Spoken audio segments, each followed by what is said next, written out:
انسان جو کام بھی شریعت و سنت کے خلاف کرتا ہے اس کو گناہ کہتے ہیں، اس گناہ سے توبہ کرنا لازم ہوتا ہے۔ ارشاد باری تعالی ہے وَتُوبُوا إِلَى اللَّهِ جَمِيعًا أَيُّهَا الْمُؤْمِنُونَ لَعَلَّكُمْ تُفْلِحُونَ، اور اے ایمان والو تم سب کے سب اللہ کے سامنے توبہ کرو تاکہ تم فلاح پا جاؤ۔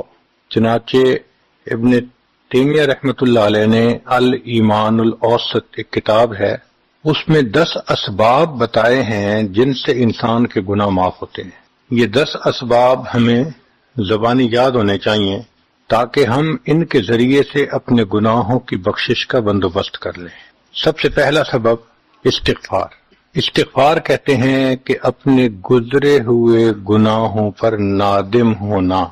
شریعت نے کہا الندم توبۃ، ندامت یہ توبہ ہے، اور حدیث مبارکہ میں ہے کہ قیامت کے دن سب سے زیادہ خوش انسان وہ ہوگا من وجد فی صحیفتہ استغفارا کثیرا، جس کے نام اعمال میں کثرت کے ساتھ استغفار لکھا ہوا ہوگا۔ تو ہمیں کثرت سے استغفار پڑھنا چاہیے۔ چنانچہ ایک شخص حضرت حسن اللہ عنہ کے پاس آیا، حضرت بہت گناہگار ہوں، کوئی عمل بتائیں۔ فرمایا استغفار پڑھو۔ ایک اور آدمی آیا، حضرت بارش نہیں ہو رہی، کوئی عمل بتائیں۔ فرمایا استغفار پڑھو۔ پھر ایک آدمی آیا کہ حضرت بہت قرضہ چڑھ گیا، دعا کریں کہ کوئی اسباب بن جائیں رزق کے، مال کے، تاکہ قرضہ اتر جائے۔ فرمایا استغفار پڑھو۔ پھر ایک شخص آیا کہ حضرت دعا کریں اللہ مجھے بیٹا دے دے۔ فرمایا استغفار کرو۔ ایک آدمی آیا میرا باغ ہے، دعا کریں کہ میرا پھل زیادہ لگے۔ فرمایا استغفار کرو۔ ایک آدمی آیا میری کھیتی باڑی کی زمین ہے، دعا کریں پانی اندر سے نکل آئے۔ فرمایا استغفار کرو۔ اب سننے والا حیران کہ مختلف لوگ مختلف ضروریات آ کر بیان کرتے رہے، سب کے لیے ایک ہی جواب۔ تو اس نے پوچھا کہ حضرت کیا مسئلہ؟ تو فرمایا کہ دیکھو یہ جواب میں نے اپنی طرف سے نہیں دیا، قرآن مجید سے دیا ہے۔ اللہ تعالیٰ ارشاد فرماتے ہیں قرآن مجید میں فَقُلْتُ اسْتَغْفِرُوا رَبَّكُمْ إِنَّهُ كَانَ غَفَّارًا۔ تو سب سے پہلے استغفار کرنے سے گناہوں کی بخشش ہوتی ہے۔ يُرْسِلِ السَّمَاءَ عَلَيْكُمْ مِدْرَارًا، تمہارے اوپر اللہ بارشیں برسائے گا۔ وَيُمْدِدْكُمْ بِأَمْوَالٍ، اللہ مال کے ذریعے تمہاری مدد کرے گا۔ وَبَنِينَ، اور بیٹوں کے ذریعے مدد کرے گا۔ وَيَجْعَلْ لَكُمْ جَنَّاتٍ، اور اللہ تعالیٰ تمہیں درختوں پہ پھل زیادہ عطا کرے گا۔ وَيَجْعَلْ لَكُمْ أَنْهَارًا، اور اللہ تعالیٰ تمہارے لیے زمین سے چشمے جاری فرما دے گا۔ آپ اگر غور کریں تو ہماری روزمرہ کی جو پریشانیاں ہیں وہ انہی میں سے ہیں۔ کوئی بیٹے کے لیے پریشان، کوئی کاروبار کے لیے پریشان، کوئی قرضوں کی وجہ سے پریشان۔ اس کا مطلب یہ ہے کہ اگر ہم استغفار کرنے کی عادت ڈال لیں تو ہمیں کسی اور عمل کی ضرورت ہی نہیں ہے، اور یہ عمل قرآن مجید میں بتایا گیا ہے۔ یہ پروردگار عالم کا کلام ہے۔ ہم استغفار کم کرتے ہیں، کم از کم 100 مرتبہ صبح اور شام استغفار کا کرنا معمول بنا لینا چاہیے۔ آپ لوگ ڈرائیو کرتے ہیں اپنے دفتر جاتے ہوئے تو راستے میں جو آدھا گھنٹہ لگتا ہے اس میں کیا کرنا ہوتا ہے؟ بعض لوگ نعت سن لیتے ہیں، تلاوت سن لیتے ہیں، وہ بھی عبادت ہے، لیکن اس سے زیادہ بہتر یہ ہے کہ انسان خود پڑھے کچھ۔ تو اگر اس دوران آپ استغفر اللہ ہی پڑھتے رہیں تو سینکڑوں دفعہ استغفار نام اعمال میں لکھا جائے گا، اور اگر پورا پڑھ لیں استغفر اللہ ربی من کل ذنب واتوب الیہ تو یہ سونے پہ سہاگے والی بات ہے۔ تو اپنے ٹائمنگز کو ایسے ایڈجسٹ کریں کہ اس میں درود استغفار کثرت کے ساتھ آپ پڑھ سکیں، کیونکہ حدیث پاک میں یہ فرمانا کہ قیامت کے دن وہ بندہ بہت خوش ہوگا جس کے نام اعمال میں استغفار زیادہ ہوگا۔ دوسرا سبب ہے توبہ۔ توبہ اور استغفار بہت قریب قریب ہیں، ان میں لائن آف ڈیمارکیشن ڈالنا تھوڑا ڈیفیکلٹ ہے، مگر علماء نے لکھا ہے کہ استغفار پچھلے گناہوں پہ ریپینٹنس کو کہتے ہیں، اور توبہ آئندہ گناہوں کو کمٹ نہ کرنا، اس کی کمٹمنٹ کرنا، عزم کرنا، اس کو کہتے ہیں۔ توبہ عزم جازم، ایک عہد کرنا کہ میں نے آج کے بعد گناہ نہیں کرنا، یہ توبہ کہلاتا ہے۔ تو گویا توبہ کا تعلق آئندہ گناہ نہ کرنا، استغفار کا تعلق پاسٹ کے ساتھ ہے کہ میں نے جو کیا برا کیا، اللہ بس میری غلطی کو پلیز معاف کر دیں، اس کو استغفار کہتے ہیں۔ اور یہ استغفار کا حکم اللہ رب العزت نے اپنے حبیب صلی اللہ علیہ وسلم کو دیا، فسبح بحمد ربک واستغفرہ، حکم ہے، صیغہ ہے امر کا۔ اللہ کے محبوب صلی اللہ علیہ وسلم کو اگر یہ حکم ہے تو سوچئے پھر ہمیں استغفار کرنے کی کتنی ضرورت ہے۔ توبہ ہر بندے پہ کرنی ضروری۔ چنانچہ کافر ہے تو وہ کفر سے توبہ کر کے مسلمان بن جائے، مومن ہے گناہوں سے توبہ کر کے نیک بن جائے۔ جو نیک ہے وہ جو اپنے اعمال کے اندر غفلت ہوتی ہے، نماز کی غفلت، ذکر میں غفلت، تلاوت میں غفلت، اس غفلت سے توبہ کرے، اور جو کہے کہ جی میں تو اس سے بھی توبہ کرتا ہوں، تو بھئی ہم جو اعمال کرتے ہیں یہ اس کوالٹی کے تو نہیں کہ اللہ تعالیٰ کے ہاں قبولیت پا سکیں۔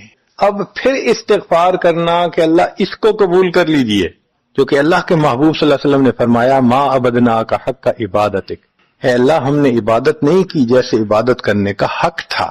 اگر سید الاولین والآخرین صلی اللہ علیہ وسلم یہ فرماتے ہیں، ہم کس کھیت کی گاجر مولی ہیں، ہماری عبادتیں کیا عبادتیں ہیں؟ تو استغفار کرنا، توبہ کرنا ہم میں سے ہر بندے پر لازم ہے۔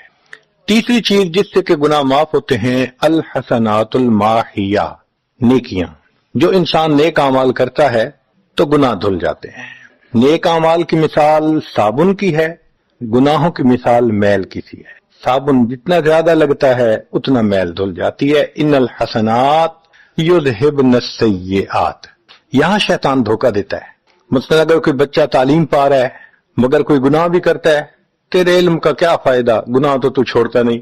بھائی اگر گناہ کرتے ہیں تو علم تو الٹا ان گناہوں کو دھوئے گا، وہ علم ہی چھڑوا دیتا ہے تاکہ دھونے کا مسئلہ ہی نہ رہے۔ اب عورت سوچے گی میں پردہ تو کرتی نہیں، نمازوں کا کیا فائدہ؟ یہ دھوکہ ہے شیطان کا۔ بھئی آپ نمازیں پڑھتی رہو، اس نمازوں کی برکت سے اللہ پھر پردے کی بھی توفیق دے دیں گے۔ تو نیکی نہیں چھوڑنی چاہیے کبھی بھی، یہ سوچ کے جی میں اچھا تو ہوں نہیں، کیا فائدہ؟ فائدہ ہے۔ جب اللہ فرما رہے ہیں کہ نیکیاں گناہوں کو دھو دیتی ہیں، بھئی گناہ تو ہم چھوڑتے نہیں اور نیکی آرام سے چھوڑ دیتے ہیں، یہ کہاں کی لاجک ہے؟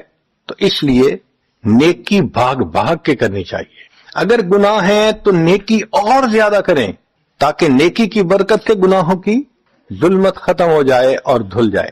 حدیث پاک میں ہے بندہ گناہ کرتا ہے لکھ دیا جاتا ہے، دوسرا گناہ، تیسرا، 5 گناہ کرتا ہے، پھر اس کے بعد وہ ایک نیکی کرتا ہے تو نیکی والا فرشتہ کہتا ہے کہ دیکھو اللہ کے ہاں دستور ہے من جاء بالحسنۃ فلہ عشر امثالھا، اس کو 10 نیکیاں ملنی تھیں، تم نے 5 گناہ لکھے ہیں نا، اچھا تم 5 گناہ مٹا دو، میں نامہ اعمال میں 10 نیکیوں کی بجائے صرف 5 نیکیاں بیلنس وہ ڈال دیتا ہوں۔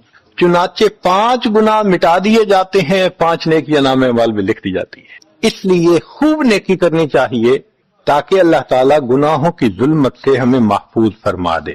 چوتھی چیز جس سے کہ گناہ معاف ہوتے ہیں، دعاء المؤمنین للمؤمن، جو ایمان والے ایک دوسرے کے لیے دعائیں کرتے ہیں اس سے بھی گناہ معاف ہوتے ہیں۔ چنانچہ عمر لانو جا رہے تھے عمرے کے لیے، نبی علیہ السلام نے فرمایا اے بھائی ہمیں اپنی دعاؤں میں نہ بھولنا، تو نبی علیہ السلام نے امت کو تعلیم دی کہ ایک دوسرے کو دعاؤں کے لیے کہنا چاہیے۔ یہ بہت اچھی عادت ہے کہ جب کسی سے ملیں جی ہمیں اپنی دعاؤں میں یاد رکھیں، والدین کو کہنا، بڑوں کو کہنا، دوستوں کو کہنا، کیا معلوم کس کی مانگی ہوئی دعا کام آ جائے۔ اس دعا کا فائدہ ہوتا ہے نا، تبھی تو قرآن مجید میں دعا سکھائی گئی، ربنا اغفر لنا وَلِإِخْوَانِنَا الَّذِينَ سَبَقُونَا بِالْإِيمَانِ، اے اللہ جو ہم سے پہلے ایمان والے چلے گئے ان کی بھی مغفرت فرما دے۔ تو فائدہ ہوتا ہے تو قرآن نے دعا سکھائی ہے نا۔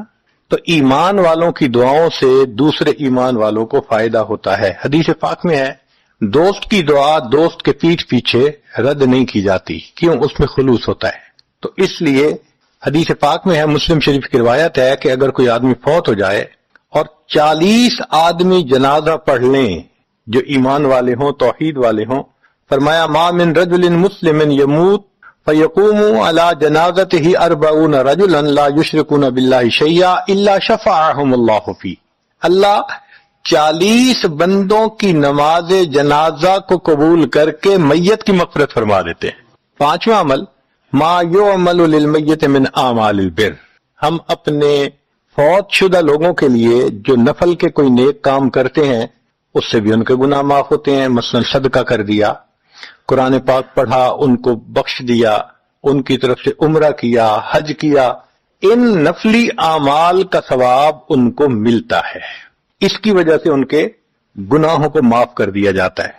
چنانچہ حضرت شیخ الحدیث رحمۃ اللہ علیہ نے فضائل ذکر میں یا کسی اور کتاب میں واقعہ لکھا ہے کہ ایک اللہ والے تھے، قبرستان کے قریب سے جاتے ہوئے انہوں نے کچھ پڑھ کے قبرستان والوں کو بخش دیا۔ رات خواب دیکھا کہ وہی قبرستان والے ہیں اور ایک آدمی آتا ہے جیسے کوئی ڈاک تقسیم کرنے والا ڈاکیا ہوتا ہے، اور سب اس کی طرف بھاگ پڑتے ہیں جیسے ڈاک لینے کے لیے ہو۔ ایک بندہ پیچھے آرام سے بیٹھا ہوتا ہے، وہ پوچھتا ہے کیا معاملہ؟ وہ کہتا ہے کہ یہ فرشتہ آیا ہے، روزانہ کی جو ڈاک آئی ہے نا نیکیوں کی، جو اولاد نے، رشتہ داروں نے، دوستوں نے کیے، لہذا وہ اعمال نیکیاں ملتی ہیں تو یہ سب لوگ جاتے ہیں کہ نیکیاں ملیں گی، ہمارا درجہ بڑھے گا۔ اس نے کہا کہ آپ کو ضرورت نہیں ہے؟ کہنے لگا ہاں میں لے لوں گا، مگر میرا ایک بیٹا ہے جسے میں نے قرآن پاک کا حافظ بنایا، اس کی دکان ہے، وہ سارا دن دکان پہ بیٹھا رہتا ہے اور ساتھ ساتھ قرآن پڑھتا رہتا ہے، تو مجھے اتنی نیکیاں مل جاتی ہیں کہ میں بعد میں لے لوں گا۔ اس نے کہا بیٹا کہاں؟ اس نے کہا فلاں جگہ دکان ہے۔ وہ اللہ والے جب وہاں گئے اگلے دن تو دیکھا کہ ایک نوجوان ہے اور وہ بیٹھا ہوا ہے، گاہک آتا ہے تو اس کو سودا بیچ دیتا ہے، جب گاہک کوئی نہیں ہوتا تو وہ قرآن پڑھنا شروع کر دیتا ہے۔ تو وہ سمجھ گیا کہ میرا خواب سچا تھا، اس بچے کے قرآن پڑھنے سے اس کے والد کو خوب بینیفٹ مل رہا ہے۔ کچھ عرصے کے بعد دوبارہ پھر اسی قبرستان کے قریب سے گزرے، پھر انہوں نے کچھ پڑھ کے بخش دیا۔ رات خواب میں دیکھا کہ اب جب تقسیم ہوا تو سب بھاگے تو وہ بندہ بھی بھاگا۔ انہوں نے کہا آپ بھی بھاگ رہے ہو؟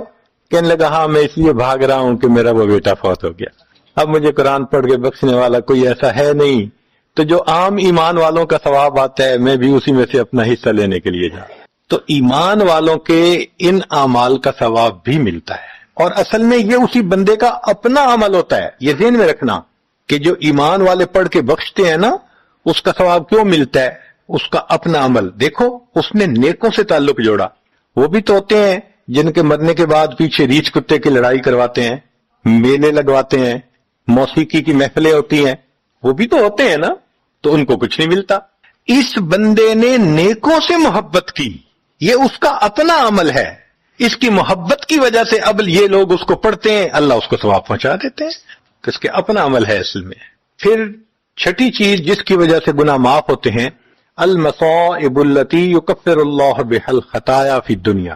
دنیا میں انسان کو جو مشکلات، تکلیفیں، مصیبتیں پہنچتی ہیں ان کی وجہ سے گناہ معاف کر دیے جاتے ہیں۔ کوئی مصیبت دنیا میں پہنچتی ہے گناہ معاف ہوتے ہیں۔ چنانچہ نبی علیہ السلام تشریف فرما تھے، چراغ بجھ گیا، نبی علیہ السلام نے فرمایا انا للہ و انا الیہ راجعون۔